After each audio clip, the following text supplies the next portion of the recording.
480 €, c'est ce que vous pouvez gagner par jour en gardant des chiens. Donc non, c'est pas une blague, t'as pas besoin de diplôme, pas besoin de capital social, pas besoin d'avoir des locaux non plus, t'as juste besoin d'aimer les chiens. Et dans cette vidéo, je vais te montrer exactement comment gagner de l'argent en tant que dog sitter. Donc le calcul concret, combien tu dois avoir de clients, comment trouver tes clients, quel est le meilleur statut juridique pour toi, et surtout comment structurer tout ça pour vraiment en vivre pleinement. Et reste bien jusqu'au bout de la vidéo puisque je vais te montrer ce que font 90% des dog sitters comme erreur, c'est-à-dire l'erreur qui va t'empêcher de gagner du 4-5 000 € par mois. Déjà, c'est important de savoir pourquoi ce business cartonne et risque de cartonner encore pendant longtemps. La France possède des millions de chiens. En moyenne générale, les gens qui achètent des chiens ont un travail et ceux qui travaillent en moyenne 8 heures par jour. Donc ça veut dire que pendant ce temps-là, le chien attend seul. Les gens aiment autant leurs enfants que leurs chiens. D'un point de vue business, les gens sont prêts à dépenser de l'argent pour leurs chiens. C'est un marché qui est toujours en croissance et qui n'a jamais connu de crise. Dites-vous aussi que la plupart des Français habitent dans des grandes villes et dans les grandes villes, les 3/4 des gens habitent dans des appartements. Donc c'est souvent des petits appartements et la plupart du temps, il n'y a pas de jardin. Donc c'est-à-dire que le chien attend 8 heures en moyenne seul par jour dans des appartements. Du coup, le calcul, décomposition de ces 480 € par jour, ce qui fait à peu près 10 000 € de chiffre d'affaires par mois. Donc évidemment, en plein régime, si vous faites ça tous les jours, c'est évidemment pour vous montrer qu'il y a un potentiel énorme. Si on facture en moyenne 10 à 20 € de l'heure et que vous multipliez ça par 5 chiens en même temps, vous êtes à peu près à 60 € de l'heure. Et si vous gardez 8 heures les chiens, ça vous fait une très belle journée à 400 €. C'est uniquement si vous gardez 5 chiens 8 heures. Vous pouvez très bien faire différents batchs, c'est-à-dire 5 chiens pendant 4 heures, puis 5 nouveaux chiens 5 heures d'après. Donc c'est un modèle économique qui est vraiment très simple. Ensuite, comment trouver vos premiers clients? Alors moi, l'arme secrète, ce que j'apprends à faire aussi pour mes business, c'est de se filmer. Avant, j'étais beaucoup dans créer des sites, etc. pour vendre mes services. Maintenant, une simple vidéo de 30 secondes où vous dites pourquoi vous faites ce que vous faites, qu'est-ce que vous aimez dans ce que vous faites et pourquoi en gros faut travailler avec vous. Ça vaut beaucoup plus que de faire un texte avec 100 mots, des belles images, des belles animations, etc. Donc on a plusieurs sites, donc Rover and Poshake, c'est les sites les plus connus pour trouver des dog sitters et inversement pour trouver des clients. On a aussi le Bon Coin qui est sous-coté pour trouver des clients d'un point de vue dog sitter. Donc par contre c'est très efficace hors grande ville, donc il y a moins de concurrence, mais vous pouvez vendre aussi des services sur le Bon Coin. Et ensuite pour moi les deux armes qui sont vraiment fatales et que personne n'utilise, c'est les groupes Facebook et surtout les flyers et les cartes. Alors dans un premier temps, les groupes Facebook, ce qu'il faut faire, c'est d'aller taper en gros des mots-clés dans la barre de recherche Facebook et taper le nom de votre ville. Par exemple, je l'ai pris ici, entraide et partage à Bordeaux. Vous allez dans ce groupe-là, vous rejoignez ce groupe-là, ce groupe-là, ce groupe-là. Vous allez rejoindre un maximum de groupes et puis après, vous pouvez très bien publier une petite vidéo ou un petit message. Bonjour, je me lance en tant que dog sitter. Je suis passionné de chiens depuis des années. Je serais heureux de garder vos chiens de telle heure à telle heure, tel jour à tel jour. Et là, vous allez recevoir beaucoup de DM. Donc ça, c'est la première étape. En plus, c'est gratuit. La deuxième étape, si vraiment vous voulez investir en vous et vous croyez à 100% à ce business, c'est de faire des flyers et des cartes. Et de manière générale, ça coûte pas cher. Des flyers maintenant, pour 40-50 €, vous avez une centaine de flyers. Et l'idée, c'est d'aller non pas les distribuer, même si vous pouvez le faire, mais attention au niveau d'un point de vue légal, distribuer des flyers dans les boîtes aux lettres. Mais le mieux, c'est d'aller chercher tous les commerces de proximité, donc coiffeurs, fleuristes, vétérinaires, etc. et d'aller les voir et de leur dire voilà, je me lance en tant que dog sitter, est-ce que ça vous dérange si je mets quelques flyers ou quelques cartes de visite sur votre comptoir? La plupart des commerçants ne vont pas vous refuser cette demande. Donc, par exemple, vous pouvez très bien faire un deal avec votre coiffeur. Tous les clients que tu me ramènes pour mon activité de dog sitter, à la fin du mois, je te reverse X euros. Maintenant, je sais qu'il y a beaucoup de gens qui font ça au black. Le problème du black, on le sait tous, c'est qu'au-delà d'un point de vue légal, c'est que vous ne cotisez pour rien et que vous n'avez pas un réel business derrière. Donc, le mieux, c'est de créer une micro-entreprise. Pourquoi la micro-entreprise? Parce que c'est un statut juridique qui est pas cher, qui est facile à gérer, qui ne demande pas de comptable, pas de bilan comptable, pas besoin de déposer un capital social. Et c'est ce qui se rapproche le plus d'un job de salarié. Ça veut dire que vous faites du chiffre d'affaires. Tous les mois, on va vous prélever parce que vous avez une activité de service en tant que dog sitter, 21,2% sur votre chiffre d'affaires encaissé. Donc, si vous faites 1 000 € de chiffre d'affaires, par exemple, vous allez payer 212 € de charge et il va vous rester en net dans votre poche 788 €. C'est aussi simple que ça. Tous les mois, l'État vient se prélever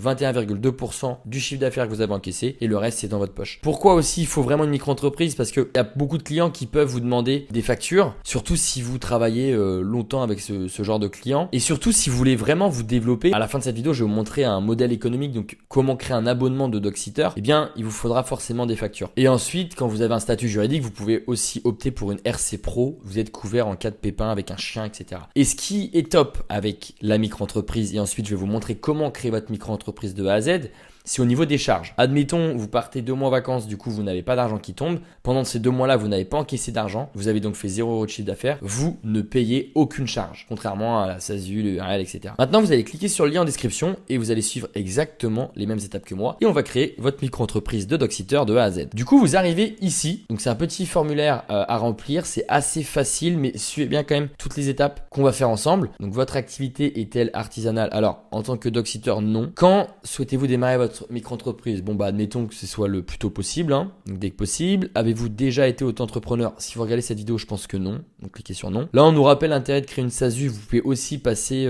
par LegalPace pour créer une SASU. Très sincèrement, au début, vous n'êtes pas sûr que votre business tourne les premiers mois, donc ça va vous coûter trop cher d'avoir une SASU, payer un comptable et tout ça.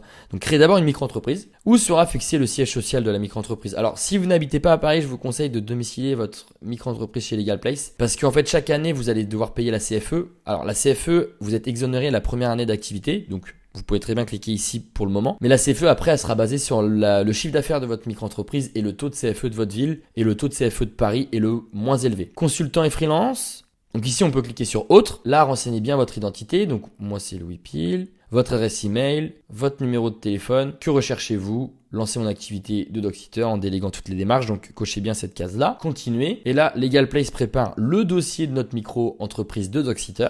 Vous avez vu, ça va très vite. On arrive ici.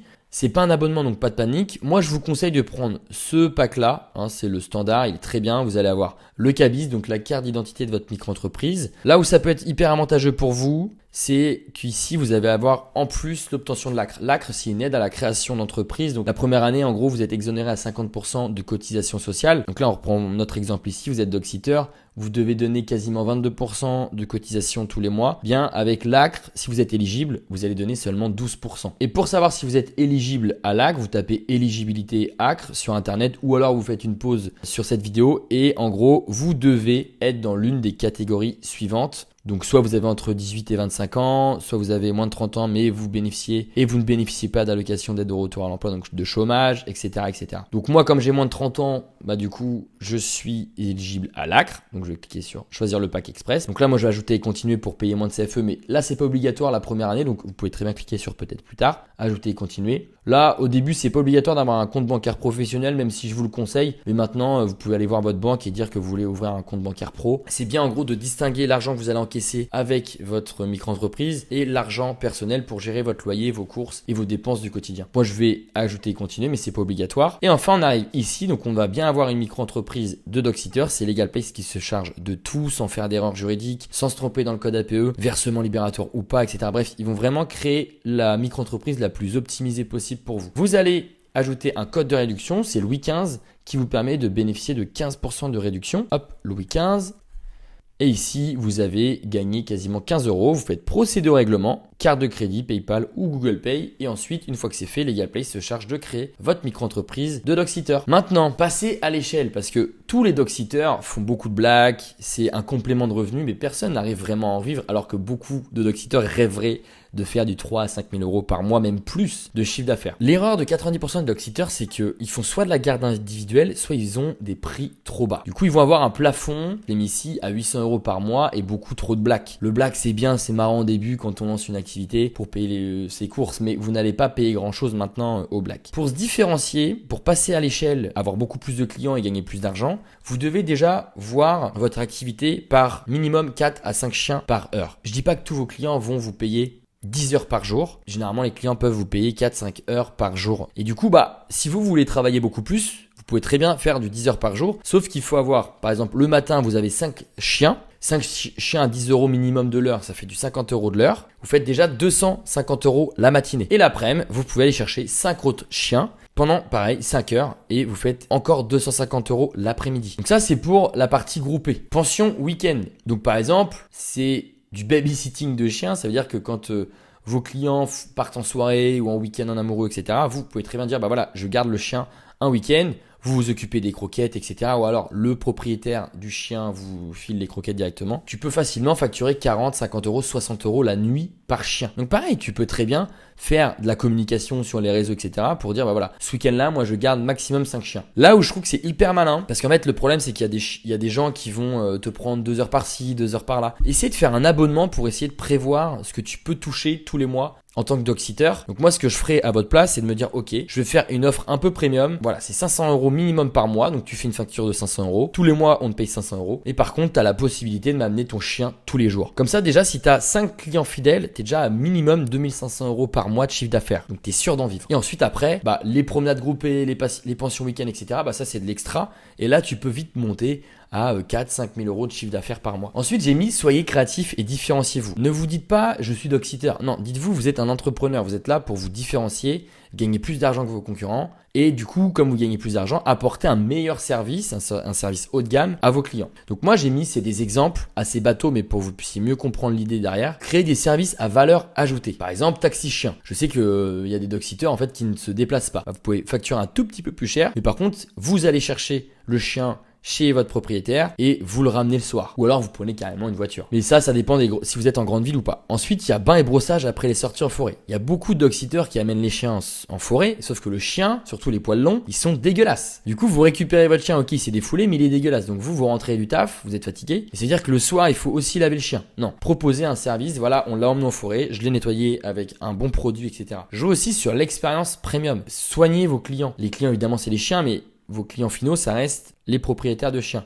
On est tellement content de recevoir des petites vidéos de notre chien, de voir qu'il s'amuse avec d'autres chiens, etc., que tout se passe bien, qu'il court, qu'il se dépense. Envoyez des photos tous les jours, ça rassure et du coup, ça ne nous donne pas du tout envie de changer de dog-sitter. Faire aussi des aventures thématiques. Donc, par exemple, si vous avez juste l'habitude de prendre le chien tous les jours et de le promener au parc, bah essayez de dire, bah voilà, cette sortie-là, elle sera un tout petit peu plus chère parce que on va aller se baigner en rivière, il fait chaud. C'est l'été, etc. On peut sortir aussi à la montagne si vous n'êtes pas très loin de la montagne, vous avez une voiture, à la plage, etc. Bref, trouvez des thématiques et ces thématiques-là, ça vous permet de vendre beaucoup plus cher. Ensuite, nicher davantage. Alors, nicher, il n'y a rien à voir avec la niche du chien. Nicher, ça veut dire se spécialiser dans un domaine précis. Vous pouvez très bien vous dire, bah, je suis dog-sitter uniquement pour les cockers. Pourquoi ? Parce que vous connaissez le caractère des cockers par cœur, parce que vous êtes passionné de cockers, etc. Aussi, vous pouvez très bien vous dire, bah, spécialisation grande race. Peu de dog-sitters acceptent les bergers australiens, les rottweilers parce que ça fait peur, etc.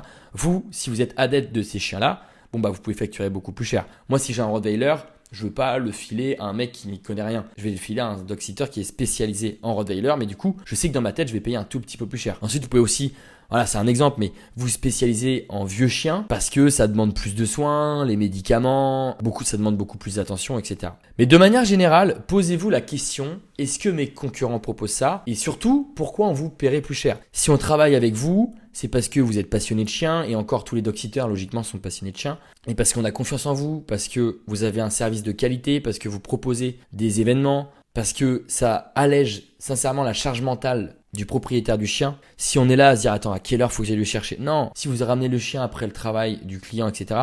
Bon, bah, en fait tout ça, ça augmente la valeur perçue de votre offre et on est prêt à payer plus cher. Si tu as envie de faire du business, tu n'as aucune excuse. Donc en premier, tu crées une micro-entreprise dès aujourd'hui. Tu as mon lien en description et tu as Louis XV qui te permet de bénéficier de 15% de réduction. Ensuite, focus acquisition client, flyers, groupe Facebook, bouche à oreille, tu distribues des cartes de visite à des proches, etc. etc. Et ensuite, tu fidélises. Donc soit tu crées un abonnement, soit tu crées des événements. Si cette vidéo t'a plu, n'hésite pas à poser un petit like. Et si tu as la moindre question à propos de ce business, tu me poses ta question en commentaire et j'y répondrai avec grand plaisir.